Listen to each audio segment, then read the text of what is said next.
Let's get to the area where it's most concerning, because when you look at the voters in America, the COVID, the vaccine, and the protocols, they're up here, and Israeli-Palestine is down there. Right now, RFK is taking a licking right now for his comments that I went and I caught him up on camera, and I asked him that question, and it started a sandstorm out there. But people have also been talking about your positions on COVID. I got a video over here I want to play because I got to be honest with you, Dr. West. This video, it hurt me. It really did. I did not like your position on it right now. So let's play it, and then you can clarify. Because I would say, and I don't know if you agree, the greatest sin when it came to the COVID-19 situation was censorship. They shut people out. And I know you're for free speech across the board. Absolutely. They didn't let doctors. Like censorship, my brother. Yeah, they didn't let doctors be doctors. Like Dr. McCullough, one of the most revered, peer-reviewed virologists on the planet, was demonetized, was taken down, was shut up. Dr. Zelenko, who had actually worked with hydroxychloroquine and other alternatives, was shut down. Let's play this video over here right now because we need an explanation. We got to get out in front of this if we are going to handle this, because if you do want to talk to those conservative people, this is an issue high on their charts. Take a listen. Yes. Go ahead, Cornell. It just strikes me that part of the problem, and what a blessing to just be in conversation with you, though, brother. What a great exemplar of integrity, honesty, decency you have been over your 79 years on the globe.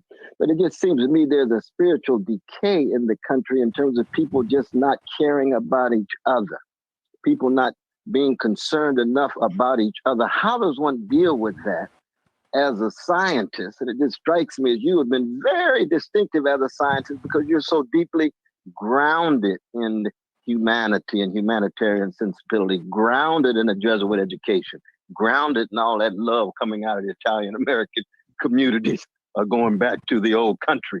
How do you deal with that spiritual decay? Because you can say what you said on TV over and over again, but if our fellow citizens don't care enough for each other, what then do you do, my brother? Yeah, well, Dr. West, you bring up a very good point. Okay, so this one is upsetting because number one, I don't know how we got to the conclusion that Dr. Fauci is any type of kind person. He has had a bad history when it came to the AIDS pandemic, right? What that did to our gay community, how it made them suffer. They made a movie about it, the Dallas Buyers Club.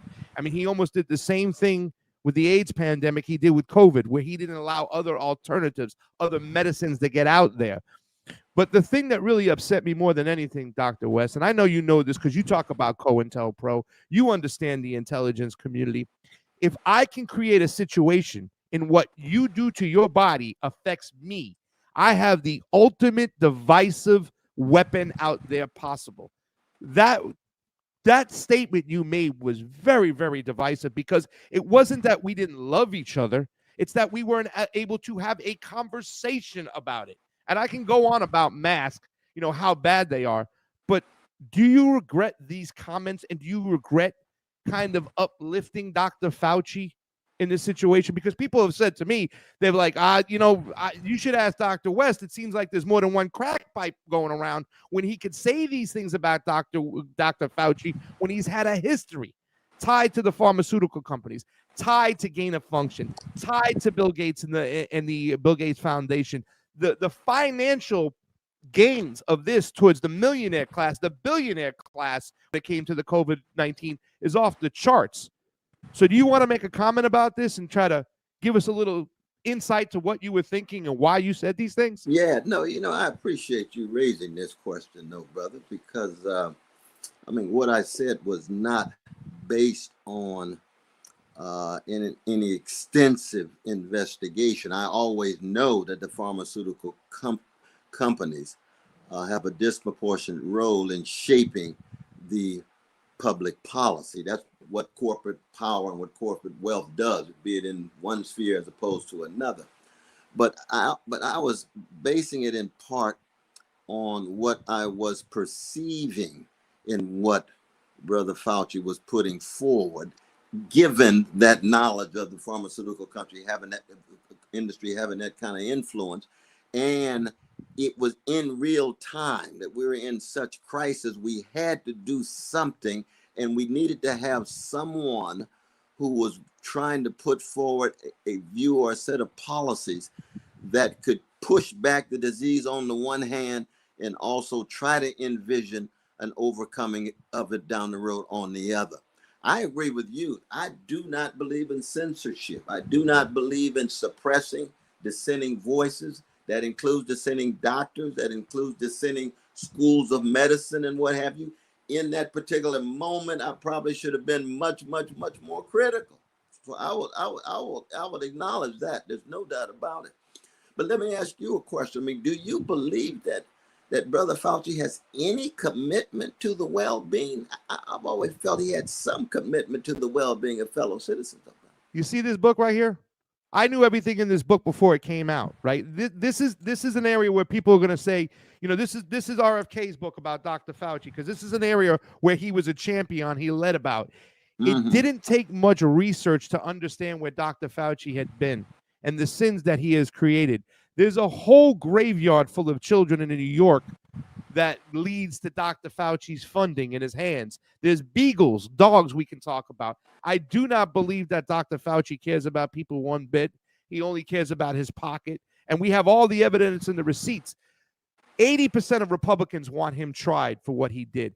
Only 33% of Democrats do, and that's still high. But 60% of independents think he should be tried for his crimes against humanity. And Dr. West, I'm sorry. I don't accept this right here, because if I could figure out what's going on, and I got crucified as a leftist, you know, as an old school progressive, I got crucified because I can't understand. Maybe you can explain this to me. The number one issue when it came to Bernie Sanders was what? Medicare for all. Our number one enemy was the pharmaceutical lobbyists and big pharma. How for 1 second could we think that all of a sudden that they're going to be benevolent?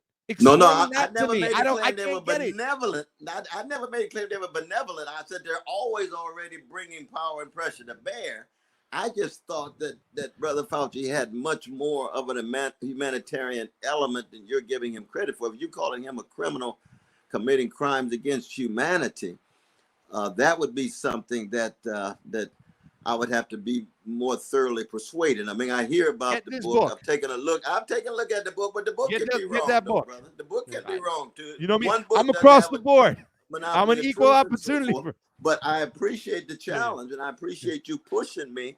Yeah. And there are times in which I've got to get off the crack pipe too. I acknowledge that now. I'm glad you are. That's the case as of yet. But there are times in which I do.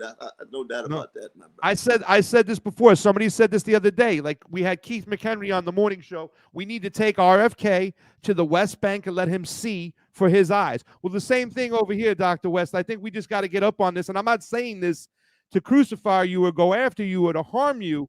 I'm going this because I think you need to get out in front of this right now, because this is going to be a big area. There's a whole medical freedom movement. So let's see where you stand on these things today. We'll get you out of here shortly. I know you got a tight schedule. Do you believe, Dr. West, that the COVID-19 was a natural virus, a lab leak, or a bioweapon? You know, actually, I'm quite open to all three. I'm quite open to all three. I think that we've got evidence that's underdetermined, which means that it's subject to multiple interpretations. And I don't want to be dogmatic on one or the other, but I think that it's much more complicated than what was put forward in the past or even in the present. We'll find out retrospectively, but I'm open to a variety of different views on this issue, my brother.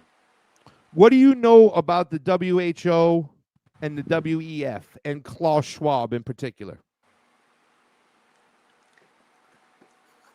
I don't want to put forward any kind of judgment until I've had a chance to explore much more exhaustively the evidence and the text, my brother. I just know that as international organizations, they are disproportionately shaped by American corporate interests and American imperial interests. Do you know anything about the WHO treaty? Have you heard of that? Oh, yes. What are your thoughts on that? I would say it again. From what I know of that treaty, The major motifs are excessive American corporate imperial influence. Would you still say the vaccine is safe and effective, or would you recommend against it? The vaccine as Today. practiced right now. What we know today. What we know today. What we know today, based on, let's say, the 3 that I got to refuse to take the force with me and my wife in that regard. You see, I think from what I can see, that the success was overbloated and excessive. Now, did it save some lives? I'm sure it had to save some lives. I don't know, but I'm sure it had to save some lives. There's no doubt about it. I'm not going to be dogmatic on this thing, not at all. But at the same time, I'm going to be, humble enough to acknowledge my own kind of relative ignorance and my openness to trying to pursue much broader knowledge about it. Okay, because the things we still know about the vaccine is that, number one, it takes years to create a vaccine. This came out in less than a year. This vaccine is still under emergency use authorization. We know that COVID vaccine patents have been around for a long time, thanks to Dr. David Martin. We also know this is mRNA technology. It is still an experiment. We don't know about this, so I'm glad Still in process. that you, Still in process. Yeah, still in process. So you said you're definitely against mandates, right? I don't like mandates. I don't like that kind of imposition of people's ability to make choices. Absolutely, You're right. Are you aware about the Green Party's Black Caucus that came out against the steering committee? Because now that you're in the Green Party, if we can bring that up real quick, Cheese Slice, the Black Caucus was vehemently opposed to what the steering committee had done when they had came out for mandates. And it created a circular firing squad within the Green Party. Are you aware about the Black Caucus? Yeah, no, I don't know about that with my precious Green brothers and sisters. I haven't stayed up on all of the internal struggles going on. I will find out quickly because I'm in the nominating party process.